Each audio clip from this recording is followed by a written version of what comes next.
Wait, okay. I love Harry Styles just as much as the next white millennial girl who admires men who subvert traditional gender norms, but this was not cool. This whole debacle with the Brit Awards has been picked up by the media recently, but it's actually, the whole concept of it is nothing new.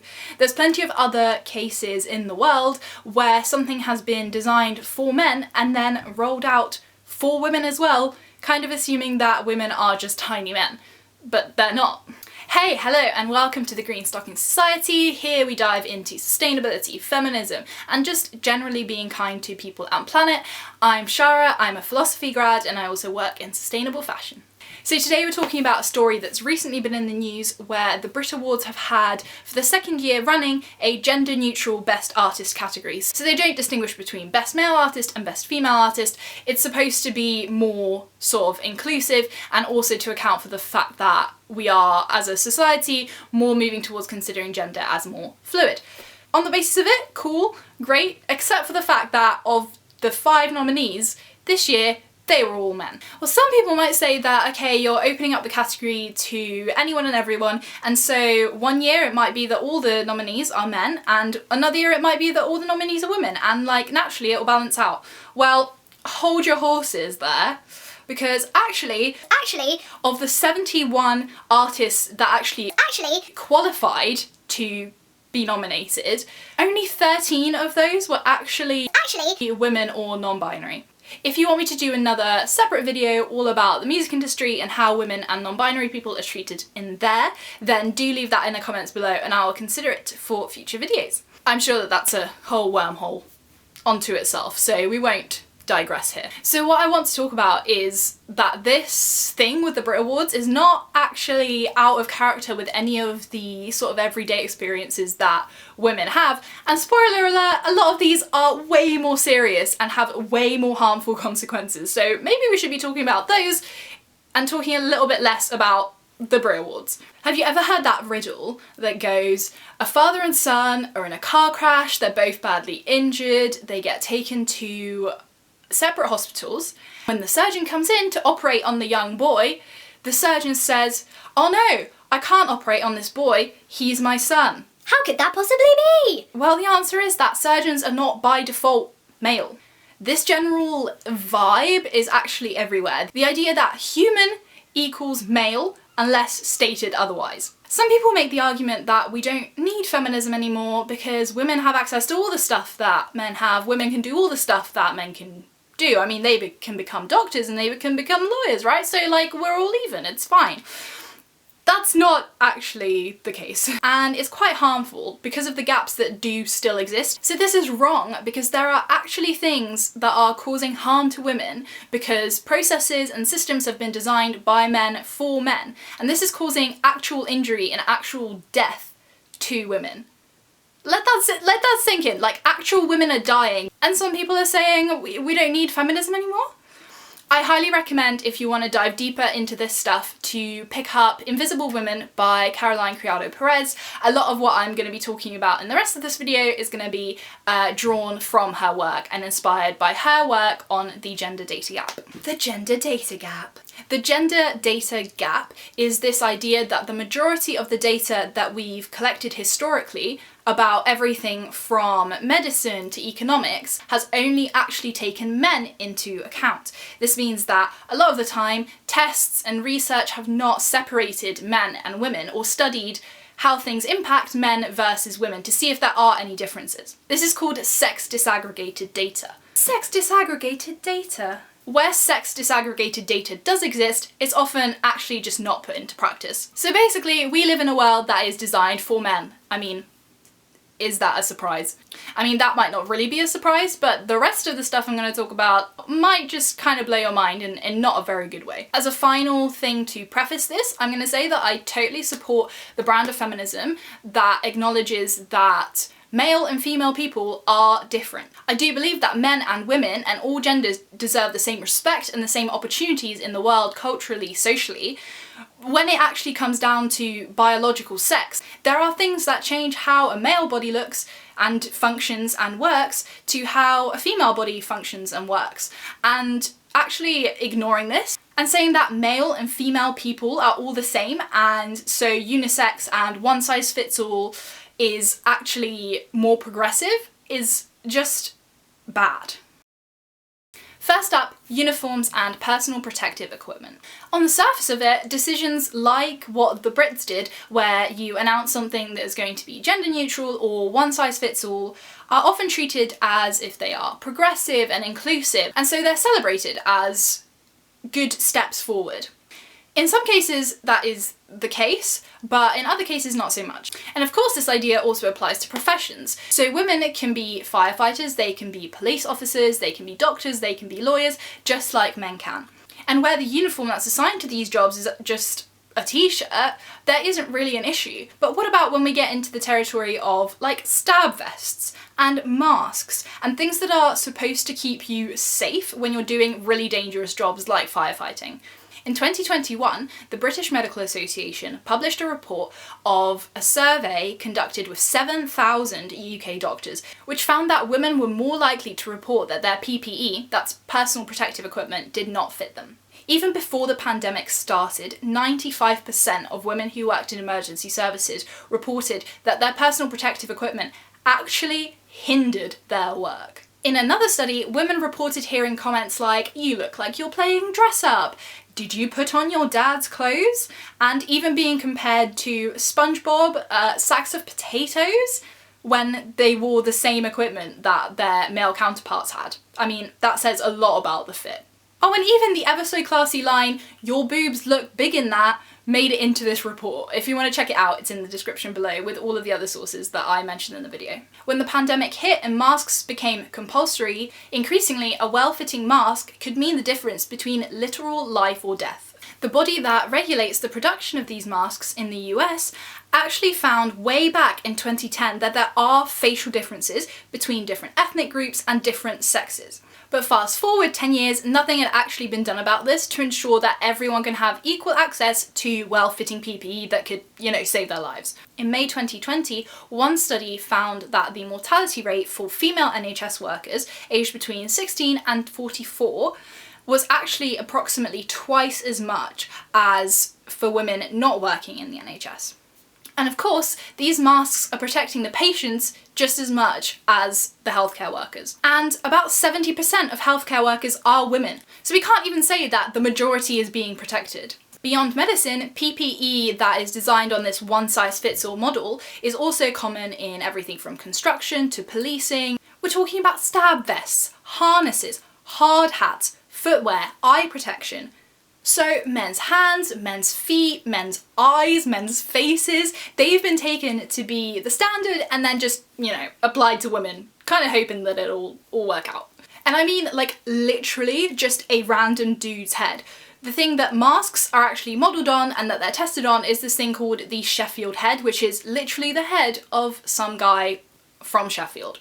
In the fire service, for example, it was only after a 21-year-old female firefighter died in 1996 because her protective equipment didn't protect her that the International Association for Fire and Rescue Services put plans in place to make sure that all protective equipment had to be tested on a female mannequin as well as a male one. So unisex can do a lot more harm than good. Brief interlude to say that if you are enjoying this video, don't forget to like and subscribe so that this content can spread to even more people so that we can tackle these issues together. So if you thought all that stuff about uniforms was shocking, just wait until you find out that probably all the drugs that you've been prescribed in your life have only been tested on men. In medicine, the gender data gap also affects things like how quickly you will diagnose with the right thing and how quickly you can receive treatment for it based on what sort of symptoms people are looking for, which are usually just based on men's experiences. So even though heart disease is the #1 killer of women in America, women's symptoms of a heart attack, for example, can actually be quite different to that of a man's. So they can also experience those chest pains that are always associated with heart attacks, but they can also experience symptoms like nausea, sweating, shortness of breath.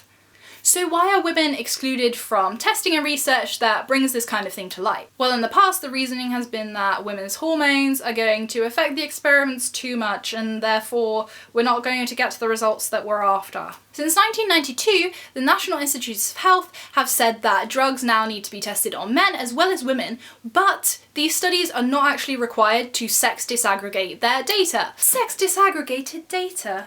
Also, there's plenty of drugs that are still around which were tested before 1992. A 2020 study found that in 86% of the drugs that the study looked at, there were clear sex differences in how the drugs were broken down by the participants' bodies. Women actually metabolize drugs slower, which means that they are at higher risk of being given the wrong dosage, so being overdosed. And when we combine these issues with things like skin colour and skin tone, things become even more complex.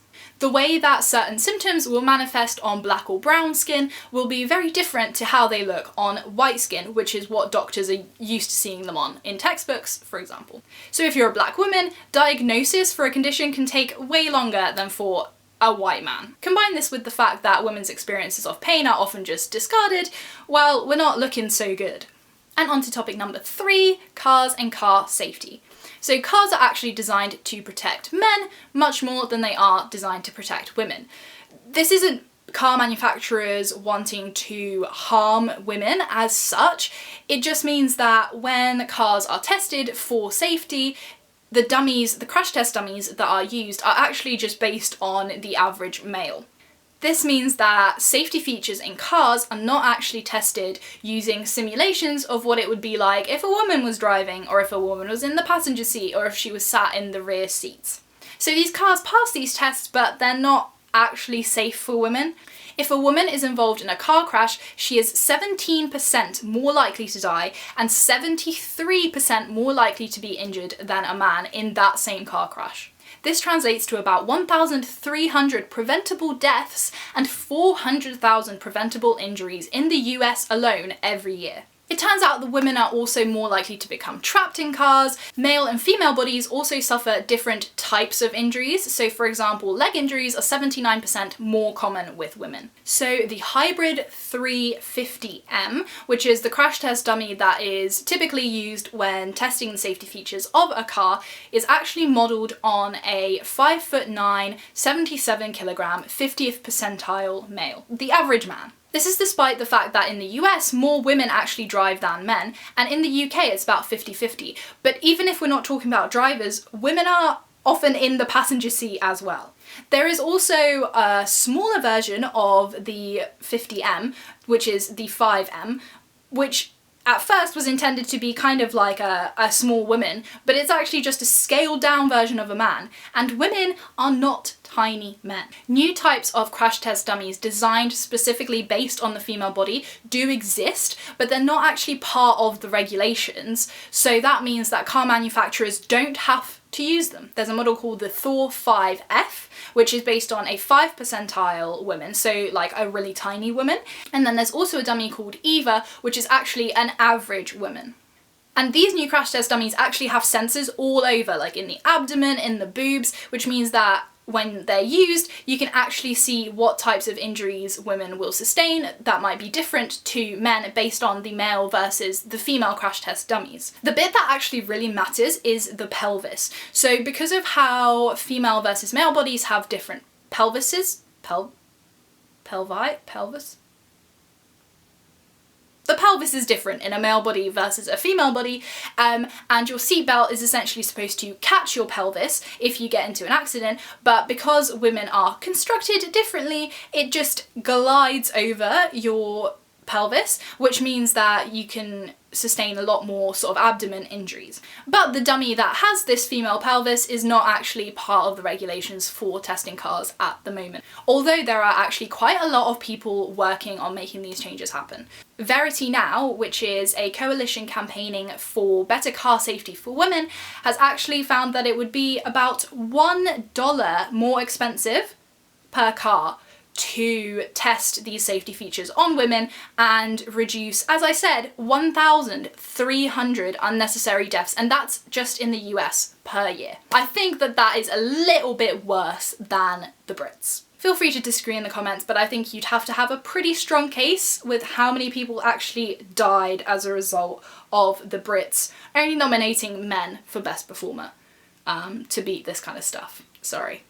If this has blown your mind, just like it blew my mind the first time that I heard about all this stuff, make sure to pick up a copy of Invisible Women by Caroline Criado Perez. She also has a podcast called Visible Women, where they unpack more gender data gaps with literally things like, why is it that pianos have been designed to be way too large for most women's hands? Like, pianos. Some of the solutions to this stuff are actually fairly straightforward. The first step is having that sex disaggregated data, which means that we can actually see when things are different for different bodies depending on sex or ethnicity. So we need more data, but we also need the data to show us the things that we actually need to see. And once we have that data then needs to actually be put into legislation and into regulations to make sure that everyone has the same level of protection and the same access to the right things that they need. So this data and the recommendations need to be accepted by governments and by legislators, and that's usually the really hard part when you're trying to actually effect this change. That's what we need to do to keep women safer, to make women happier, and to literally prevent thousands of deaths every single year. What are some other gender stereotypes or stereotypically default male things that you found, out in the wild? I would love for you to share them in the comments below. I can't wait to see what experiences you guys have had, and I can't wait to chat to you down there. So until next time, stay kind, and I'll see you in the next one. Bye!